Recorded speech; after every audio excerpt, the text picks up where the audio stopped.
اچھا یہ جو دور ہے نا جو جس میں قیامت قریب ہے، ایک تو خدا کا واسطہ یہ دجال کے بارے میں جو کتابیں ہیں اور ٹاپکس ہیں نا یہ پڑھنا چھوڑ دیں. جب قیامت کی بات آئی نا تو دجال کا ٹاپک آ گیا. نبی صلی اللہ علیہ وسلم کی احادیث سے ہمیں پتہ چلتا ہے دجال آئے گا، بہت بڑا فتنہ ہوگا، یہ بات حقیقت ہے. لیکن اب مسئلہ یہ ہو گیا ہے کہ ہر چیز میں سے دجال نکال کے نا کشید کے لوگوں کو وہمی بنا دیا ہے. ایک آرمی کے ریٹائر آفیسر مجھ سے ملنے کے لیے آئے، انہوں نے کہا میں نے دجال پہ ایک بہت زبردست ریسرچ کی ہے جو پتہ نہیں 10 GB میں ہے میرے پاس ہارڈ ڈسک میں، وہ USB میں 2 USB ہوں گی 5-5 GB کی، اب ہو سکتا ہے 10 GB کی ہو کوئی، واللہ عالم. میں نے کہا حضرت دجال کے بارے میں اتنا کچھ ہمیں ملتا ہی نہیں ہے کہ 1 GB میں بھی آ جائے. وہ آپ نے 10 GB کہاں سے تیار کر لیا وہ؟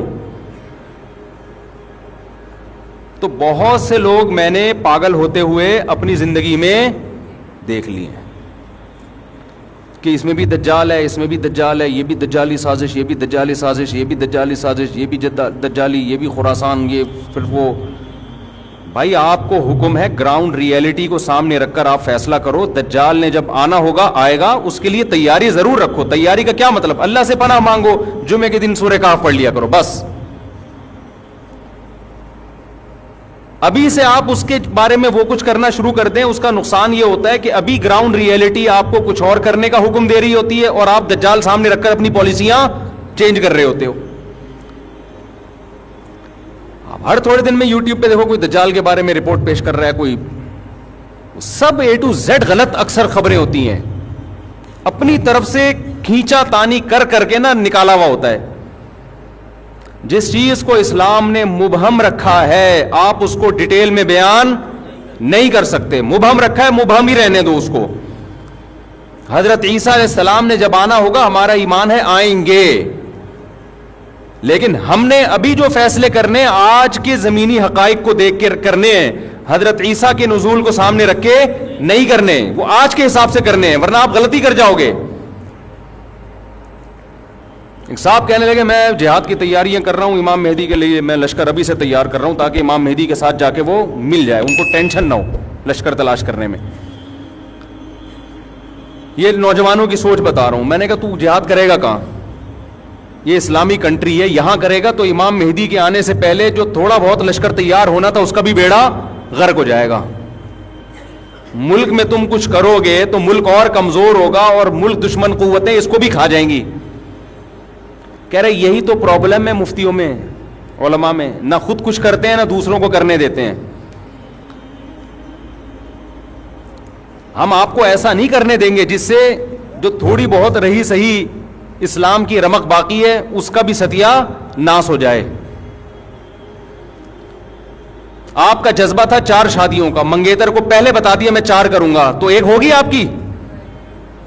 بولو نا، 1 بھی نہیں ہوگی. پھر گھر میں جو بھی رشتے والے آ رہے ہیں نا آپ نے جلی حروف میں پہلے سے لکھوا دیا کہ چونکہ میں نے 4 کرنی ہے تو 4 کی تیاری میری پہلے سے ہے. یہ لو بھائی آئی ول ڈو 4 میرج، کچھ بھی انگلش میں فارسی میں پشتو میں لگا دیا آپ نے. اس کا نتیجہ نکلے گا 4 تو دور کی بات 1 بھی نہیں ہوگی. یہی ہو رہا ہے کہ اس طریقے سے ملک کے اندر اس طرح کی باتیں کرنا. خلیفہ کوئی ہر تھوڑے دن میں کوئی خلیفہ آیا ہوا ہوتا ہے مارکیٹ میں کہ اس کے ہاتھ پہ بیعت ہو کے ہم خلافت نافذ کریں گے. خلافت تو سوال ہی پیدا نہیں ہوتا اس طریقے سے نافذ ہو جائے. جو رہی صحیح ٹوٹی پھوٹی خلافتیں کچھ بچی ہوئی ہیں ان کی بھی ایسی کی تیسی ہو جائے گی. آپ دیکھو پہلے بنو امیہ کی حکومت کا خاتمہ ہوا، بڑی زبردست حکومت تھی، بڑی زبردست خلافت تھی. ٹھیک ہے ان کے مظالم بھی تھے، ہم ان مظالم میں ان کو اچھا نہیں کہتے، لیکن اوور آل اسلام کو فائدہ ہو رہا تھا. بنو امیہ کے دور میں بڑے بڑے محدثین پیدا ہوئے، بنو امیہ کے دور میں بڑے بڑے فقہا پیدا ہوئے، بنو امیہ کے دور میں بڑے بڑے مجاہدین پیدا ہوئے جنہوں نے سندھ فتح کیا، کابل فتح ہوا، لاکھوں مربع میل اسلام کی ایک ریاست قائم ہوئی. اس دور میں جتنا علمی کام ہوا ہے آپ تصور نہیں کر سکتے.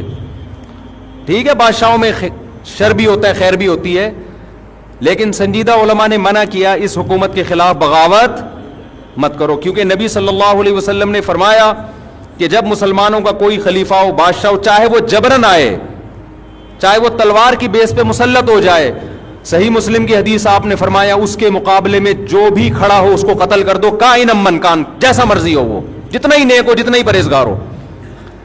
کیونکہ بادشاہ لوگ، حکومتیں 100% درست کہیں بھی نہیں ہوتی. اوور آل اجتماعیت دیکھی جاتی ہے کہ اجتماعیت مسلمانوں کی قائم ہے.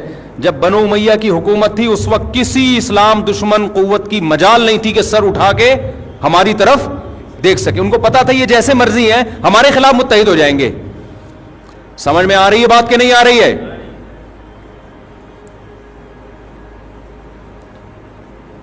لیکن وہی ہوا کہ نہیں جی، اس نے یہ ظلم کیا، اس نے یہ ظلم کیا، بغاوت ہونی چاہیے.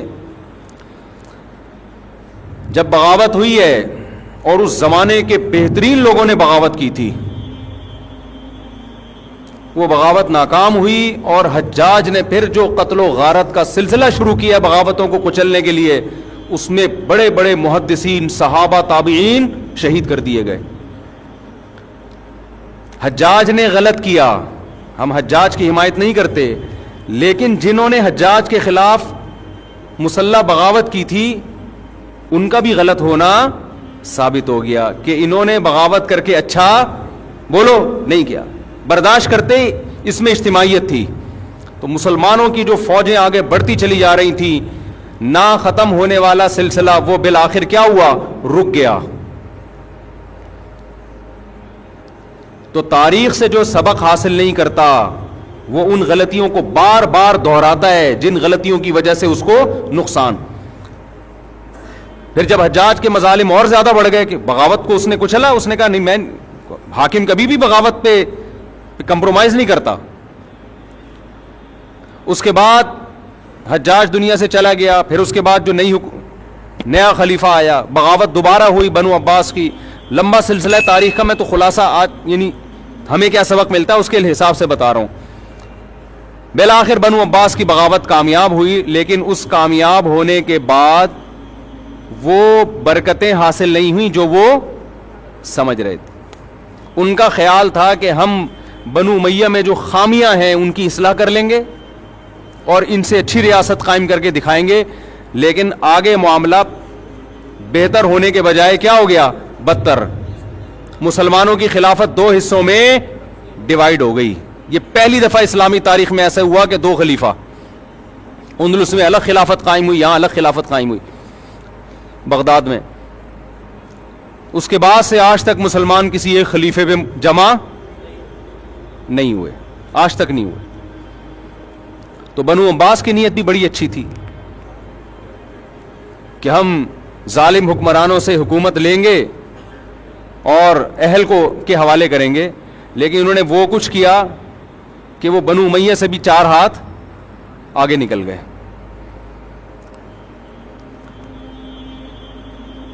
تو پھر آگے چل کے خلافت عثمانیہ قائم ہوئی.